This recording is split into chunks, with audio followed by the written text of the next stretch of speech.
សួស្តីអ្នកទាំងអស់គ្នាស្វាគមន៍មកកាន់ Channel City Vlog សាជាថ្មីជាមួយនឹងការបង្រៀនភាសាជប៉ុនតាមរយៈ online ផងដែរអញ្ចឹងនៅក្នុងថ្ងៃនេះ Channel របស់ខ្ញុំក៏លើកយកមេរៀនភាសាជប៉ុនទាក់ទងទៅនឹងកម្រិត N4 នៅក្នុងភាសាជប៉ុនសម្រាប់អ្នកដែលត្រៀមប្រឡង N4 គឺយើងអាចមើលពាក្យកម្រិតនឹងបានហើយសម្រាប់អ្នកនរគ្នាដែលចង់ចេះភាសាជប៉ុនដើម្បីមកយកទៅអាចទៅប្រើប្រាស់នឹងក៏អាចមើលនៅក្នុងមេរៀនពាក្យនេះបានផងដែរអញ្ចឹងសម្រាប់អ្នកនរគ្នាដែលចង់រៀនភាសាជប៉ុនចាប់ពីកម្រិតដំបូងរហូតដល់កម្រិតមធ្យមដោយកត់ថ្លៃតាមរយៈ Channel YouTube អ្នកនរគ្នាចូលទៅកាន់ Channel YouTube របស់ខ្ញុំដែលមានឈ្មោះនៅទីនេះស្រាប់គឺ City Vlog ហើយចុច Subscribe ឬក៏ដាក់សញ្ញាកណ្ដឹងនៅទីនោះដើម្បីទទួលបានវីដេអូថ្មីៗទាំងអស់គ្នាផងដែរអញ្ចឹងនៅក្នុង Channel របស់ខ្ញុំមិនត្រឹមតែបង្រៀនមេរៀនពាក្យទេយើងក៏មានមេរៀនវិជ្ជាមេរៀន Kanji មេរៀនប្រយោគខ្លីៗក៏ដូចជាមេរៀនសន្ទនាផងដែរតែអញ្ចឹងដើម្បីកុំឲ្យខាតពេលយូរថ្ងៃនេះយើងចូលទៅកាន់មេរៀនរបស់យើងទាំងអស់គ្នាតែម្ដង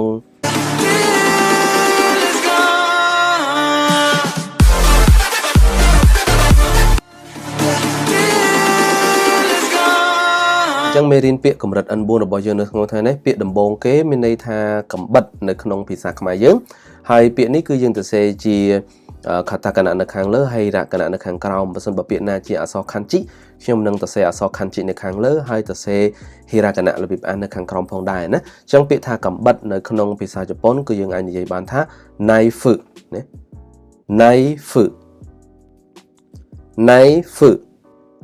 knife មានន័យថាកំបិតអក្សរណាក់និងអ៊ីយើងអានថាណៃណាណាក់និងអ៊ីយើងអានថាណៃហ្វឺយើងអានដដែលអញ្ចឹង knife នឹងមានន័យថាកំបិតណាពាក្យរបស់យើងបន្តទៀតពាក្យនេះគឺយើងអាសាប្រើប្រាស់នៅក្នុងប្រទេសជប៉ុនពាក្យថារថភ្លើងនៅក្នុងភាសាជប៉ុនហើយមានអក្សរ kanji នៅខាងលើដែលយើងអានថា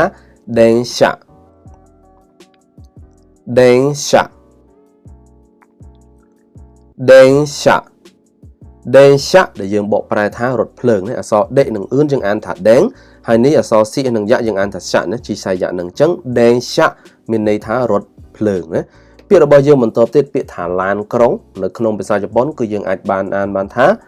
bus ណាអក្សរបាក់និងសឹយើងអានថា bus ក៏បានប៉ុន្តែនៅពេលដែលយើងអានភ្ជាប់គឺគេអាន bus ណា bus ដែលពាក្យកម្ចីពីភាសាអង់គ្លេសថា bus ហ្នឹងអញ្ចឹងនៅក្នុងភាសាជប៉ុនយើងអានថា bus ណា bus ដែលយើងបកប្រែថាឡានក្រុងណាពាក្យរបស់យើងបន្តទៀតពាក្យថាម៉ូតូម្ដងម៉ូតូដែលយើងជិះហ្នឹងនៅក្នុងភាសាជប៉ុនគឺយើងអានថា bike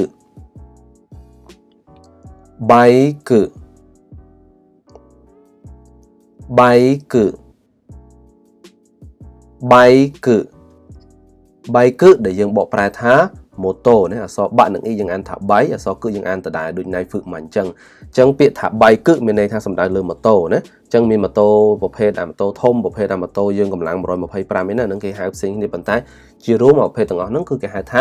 bike គឺម៉ូតូណាពាក្យរបស់យើងបន្តទៀតពាក្យថាផ្លូវនៅក្នុងភាសាជប៉ុនគឺយើងអាចអានបានថា doro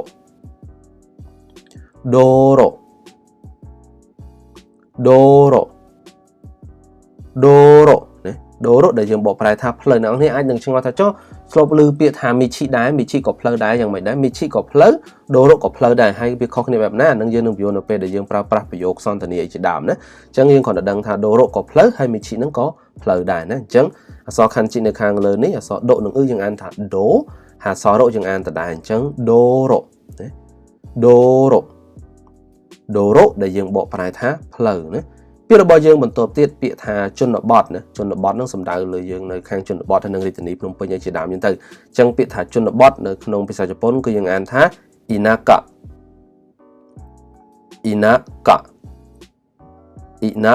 អក្សរនេះយើងអានមួយតែម្ដងអក្សរ i អក្សរណាក់និងអក្សរកអញ្ចឹងយើងអានថា inaka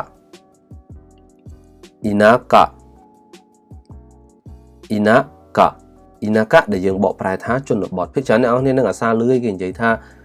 Tokai no Shito ឬក៏ Inaka no Shito អីចឹងអ្នកទីក្រុងនិងអ្នកជនបទអីប្រហែលអញ្ចឹងទៅ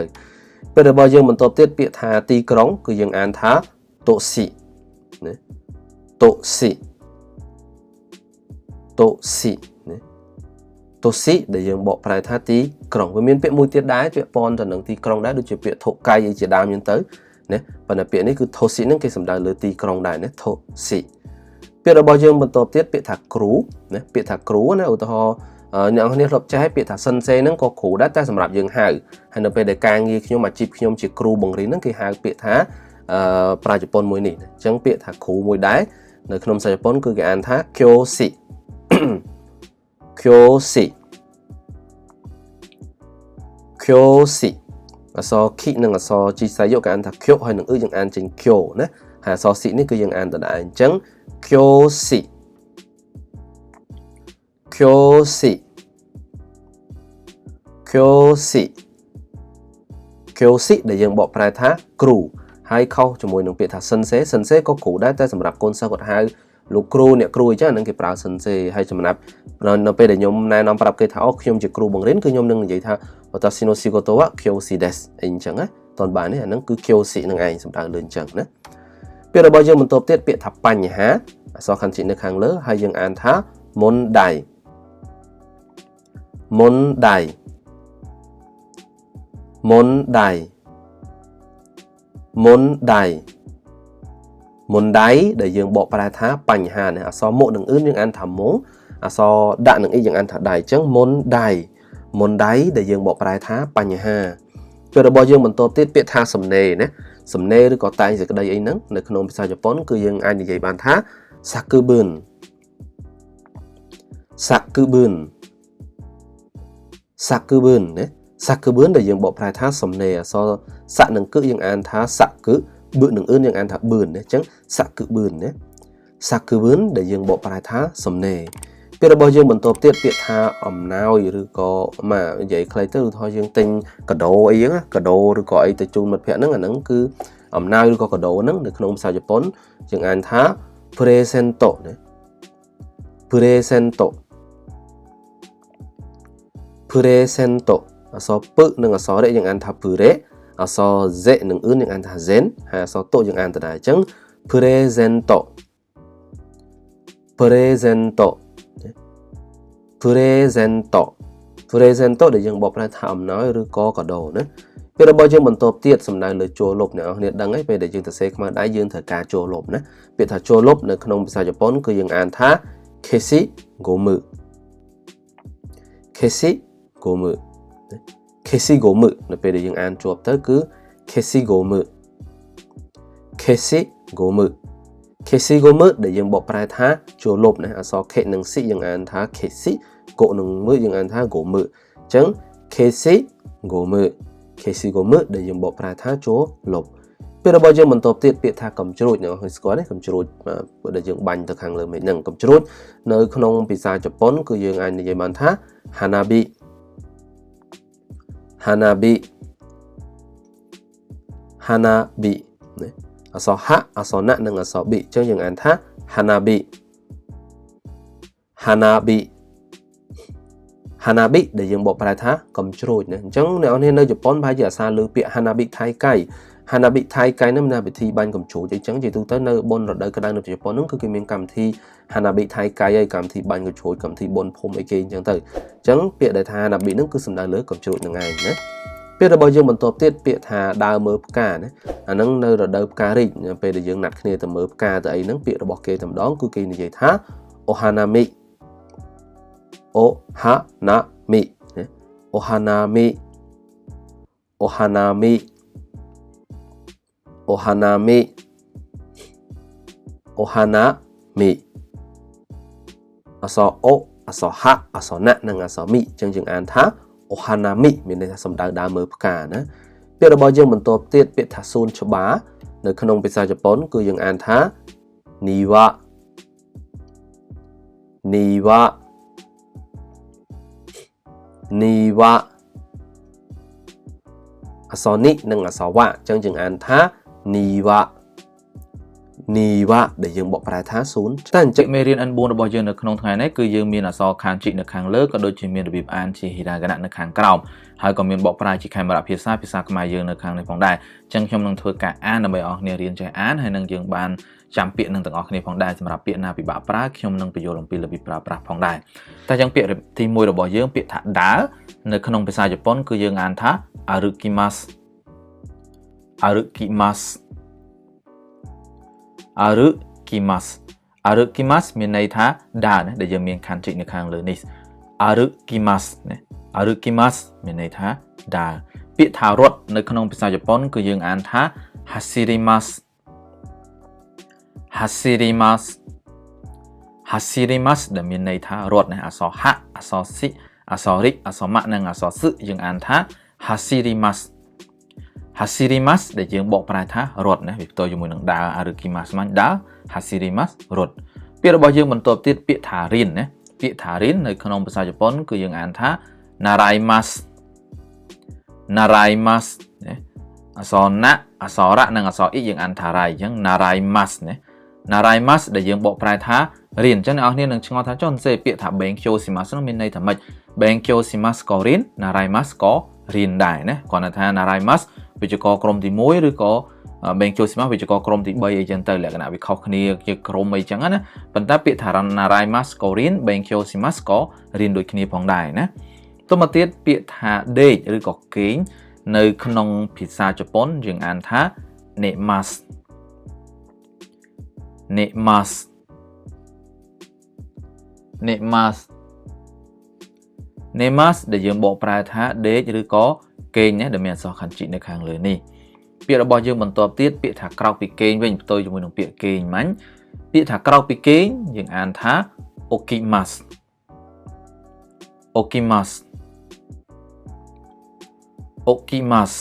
អក្សរអូអក្សរគីអក្សរម៉ាក់និងអក្សរសឹយើងអានថា okimasu okimasu ដែលយើងបកប្រែថាក្រោកណាពាក្យរបស់យើងបន្ទាប់ទៀតពាក្យថាជិះឧទាហរណ៍យើងឡើងជិះរថភ្លើងឬឡើងអីហ្នឹងឬក៏ឡើងជិះឡានអីហ្នឹងគឺគេប្រើពាក្យមួយហ្នឹងហើយពាក្យថាជិះណាអញ្ចឹងពាក្យថាជិះនៅក្នុងភាសាជប៉ុនគឺយើងអានថា norimasu norimasu norimasu norimasu norimasu ដែលយើងបកប្រែថាជិះណាឧទាហរណ៍ densha នេះ norimasu ជិះរថភ្លើងkuruma នេះ norimasu អីចឹងជិះឡានអីចឹងទៅណាពាក្យរបស់យើងបន្ទាប់ទៀតពាក្យថាចុះឧទាហរណ៍យើងចុះពីឡានចុះពីរថភ្លើងអីហ្នឹងនៅក្នុងន័យហ្នឹងគឺយើងអានថា orimasu orimasu អក្សរអូអក្សររិអក្សរម៉ាក់និងអក្សរសឹយើងអានថា orimasu ណា orimasu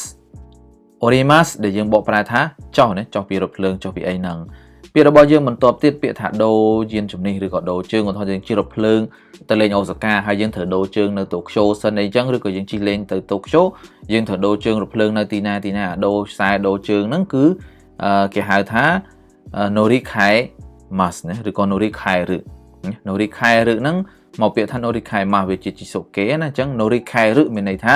ដូរជើងឬក៏ដូរយានជំនិះឧទាហរណ៍យើងជិះរថភ្លើងខ្សែលេខ1ដូរទៅជិះខ្សែលេខ3ដើម្បីបន្តទៅកន្លែងណាទៀតអញ្ចឹងខ្មែរយើងបើនិយាយយើងនិយាយឲ្យងាយស្ដាប់ពាក្យថាដូរជើងហ្នឹងយើងសំដៅលើសាងឧទាហរណ៍យើងជិះមកពេញនេះគេសាងយើងនៅកំពង់ចាមអីយ៉ាងលក្ខណៈក្នុងន័យអញ្ចឹងណា norikairu មានន័យថាយើងដូរខ្សែរថភ្លើងឬដូរខ្សែអីហ្នឹងឯង norikairu ណាឬក៏ norikaimasu មួយណាក៏បានដែរពាក្យរបស់យើងបន្ទាប់ទៀតពាក្យថាដើរលេងឬក៏ដើរលំហែលក្ខណៈថាយើងដើរលេងអញ្ចឹងណាដូចយើងដើរលេងមុខវាងអីហ្នឹងដើរលំហែហ្នឹងអាហ្នឹងនៅក្នុងភាសាជប៉ុនយើងអានថា sampo shimasu sampo shimasu sampo shimasu sampo shimasu sampo shimasu ដែលយើងបកប្រែថាដើរលំហែឬក៏យើងដើរលេងអីហ្នឹងឯងណា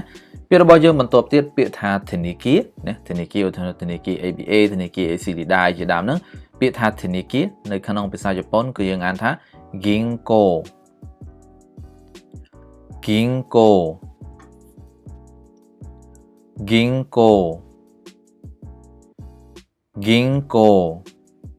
ginko ដែលយើងបកប្រែថាធានាគារណាពាក្យរបស់យើងបន្ទាប់ទៀតពាក្យថាជញ្ជាំង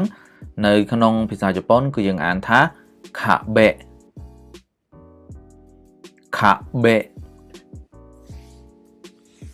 kabe kabe ដែលយើងបកប្រែថាជញ្ជាំងណាជញ្ជាំងយើងហ្នឹងជញ្ជាំងផ្ទះជាងអីហ្នឹង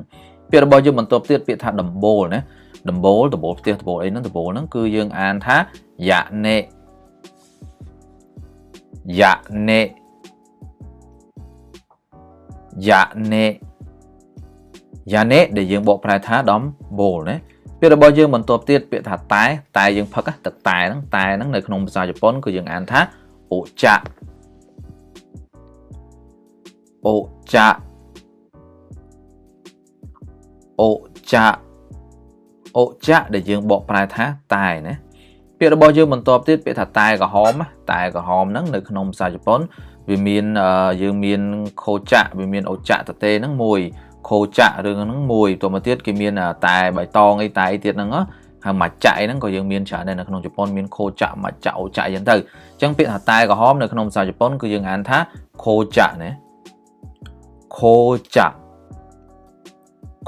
chạ sao khô nắng dương ăn thật khô anh ấy dương chi chạy so chi hay năng chi chạy dạng năng dương ăn thật chạ tại một đòn đấy khô chạ mình này tha tái có hòm biết là bao giờ mình tập tiết bị thà ha thằng ai tròn nè bài thằng ai tròn đó nơi khăn ông pizza Japan cứ dương ăn thá hirugo hàng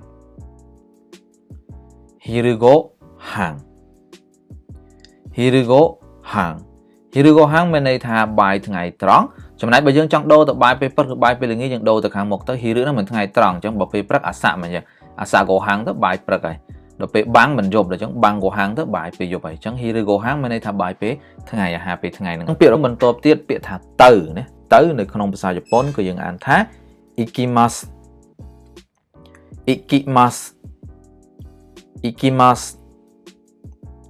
ikimasu để dừng bộ prai thá từ thôi nhầm từ sai giống nhé sư pai ikimasu rồi dừng từ sala gạc cô ikimasu mình này thá từ cái đây bao giờ mình tập tiết tôi chỉ muốn biết thả tới mình này thả mọc biết thả mọc nơi không sai Japan cứ dừng ăn thá kimasu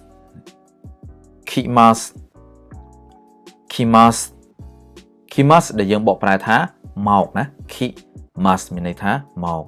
biết đâu do dương mình tập tiết biết thả bỏ chảo nơi không bisa Japan này dừng bỏ chảo sầm ram bỏ chảo lấy nứng nơi không bisa Japan cứ dừng ăn thá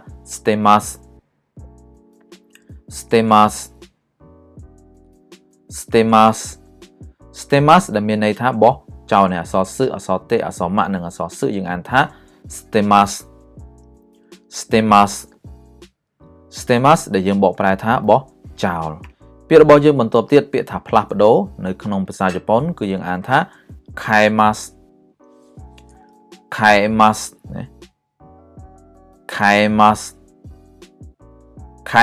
để dừng bộ prai thá plap đồ này so khả so nâng so mas dừng ăn thá kaemasu plap đồ biết là bao giờ mình tập tiết biết thả tính nơi không bisa Japan cứ dừng ăn thá kaemasu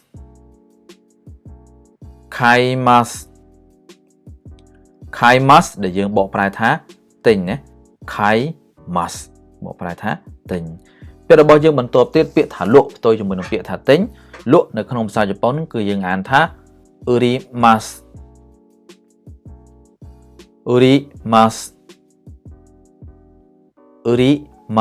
so so ri so mạ nâng so sự dừng ăn thá urimasu để dừng bộ prai thá lụa này biết là bao giờ mình tập tiết biết thả sông cháy rồi thôi dừng sông cháy dập hơi sông cháy lưỡi nắng dừng ăn thá karimasu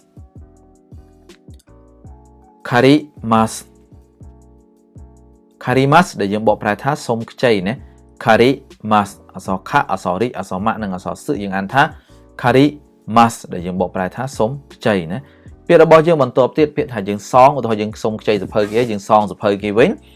được cái dừng song lối song ấy nắng biết để thả song nắng được không sai Japan cứ dừng ăn thá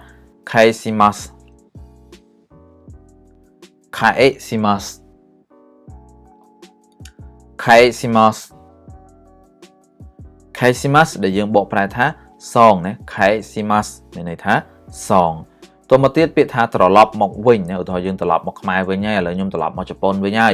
biết thả trở lọc một vinh nơi không phải sao Japan cứ dừng ăn thá modorimasu để dừng bộ prai thá trở lọc một vinh ở so mộ ở so độ ở so ri ở so mạ nâng ở so sự trong dừng ăn thá modorimasu để dừng bộ prai thá trở lọc một vinh bây giờ tôi mà tiết bị thả cănឬក៏យូthôi dừng căn đi vănឬក៏យូvăn này nắng nơi không sai Japan cứ dừng ăn thá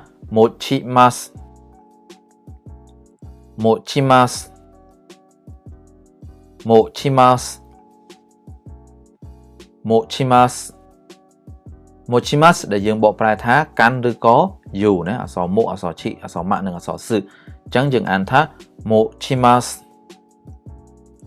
mochimasu ដែលយើងបកប្រែថាកាន់ឬក៏យូរពាក្យរបស់យើងបន្ទាប់ទៀតពាក្យថាអង្គុយនៅក្នុងភាសាជប៉ុនគឺយើងអានថា suwarimasu suwarimasu suwarimasu suwarimasu suwarimasu ដែលយើងបកប្រែថាអង្គុយណា suwarimasu អក្សរ សឹ អក្សរ វ៉ អក្សរ រិ អក្សរ ម៉ាក់ និងអក្សរ សឹ អញ្ចឹងយើងអានថា suwarimasu ដែលយើងបកប្រែថាអង្គុយណា suwarimasu ពាក្យរបស់យើងបន្ទាប់ទៀតផ្ទុយជាមួយនឹងពាក្យអង្គុយពាក្យថាឈរនៅក្នុងភាសាជប៉ុនគឺយើងអានថា tachimasu tachimasu tachimasu tachimasu ដែលយើងបកប្រែថាឈរណា tachimasu tachimasu ដែលយើងបកប្រែថាឈរពាក្យរបស់យើងបន្ទាប់ទៀតពាក្យថារក្សាឬក៏ការពារយើងការពាររបស់នឹងរក្សារបស់នឹងទុកអីហ្នឹងការពាររក្សាហ្នឹងនៅក្នុងភាសាជប៉ុនគឺយើងអានថា morimasu mamorimasu mamorimasu អក្សរ ម៉ាក់ អក្សរ មុ អក្សរ រិ អក្សរ ម៉ាក់ និងអក្សរ សឹ យើងអានថា mamorimasu mamorimasu មានន័យថារក្សាឬក៏ការពារណា mamorimasu mamorimasu mamorimasu ដែលយើងបកប្រែថារក្សាការពារណាពាក្យរបស់យើងបន្ទាប់ទៀតពាក្យថាផ្លិចបើថាយើងផ្លិចរបស់ឬក៏ផ្លិចអីហ្នឹងនៅក្នុងភាសាជប៉ុនគឺយើងអានថា wasuremasu wasuremasu wasuremasu wasuremasu ដែលយើងបកប្រែថាផ្លិចណាអក្សរ វ៉ អក្សរ សឹ អក្សរ រិ អក្សរ ម៉ាក់ និងអក្សរ សឹ អញ្ចឹងយើងអានថា wasuremasu wasuremasu ណា wasuremasu ដែលយើងបកប្រែថាផ្លិចតមកទៀតពាក្យថាចាំណាឧទាហរណ៍យើងចាំភាសាជប៉ុនយើងចាំរបស់ឬក៏យើងចាំពាក្យអីហ្នឹងនៅក្នុងភាសាជប៉ុនគឺយើងអានថា oboemasu oboemasu oboemasu oboemasu oboemasu ណា oboemasu ដែលយើងបកប្រែថាចាំណាអក្សរ បុ អក្សរ អូ អក្សរ បុ អក្សរ អេ អក្សរ ម៉ាក់ និងអក្សរ សឹ យើងអានថា oboemasu ពាក្យទៀតពាក្យថាយន្តហោះនៅក្នុងភាសាជប៉ុនគឺយើងអានថា hikoki hikoki hikoki hikoki អក្សរ hi អក្សរ កុ និងអក្សរ អ៊ឿនយើងអានថាគោអក្សរ គិយើងអានដដែលអញ្ចឹង hikoki hikoki ដែលយើងបកប្រែថាយន្តហោះពាក្យរបស់យើងបន្ទាប់ទៀតពាក្យថារថភ្លើងក្រោមដីណាអ្នកនរគ្នានៅជប៉ុនយើងដឹងហើយយើងមានរថភ្លើង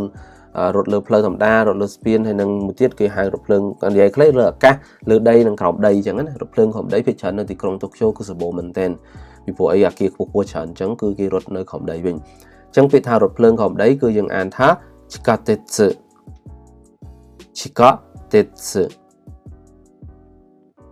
chikatetsu chikatetsu ណាអក្សរ chi អក្សរ ka អក្សរ te និងអក្សរ សឹ អញ្ចឹងយើងអានថា chikatetsu chikatetsu chikatetsu ដែលយើងបកប្រែថារថភ្លើងក្រោមដី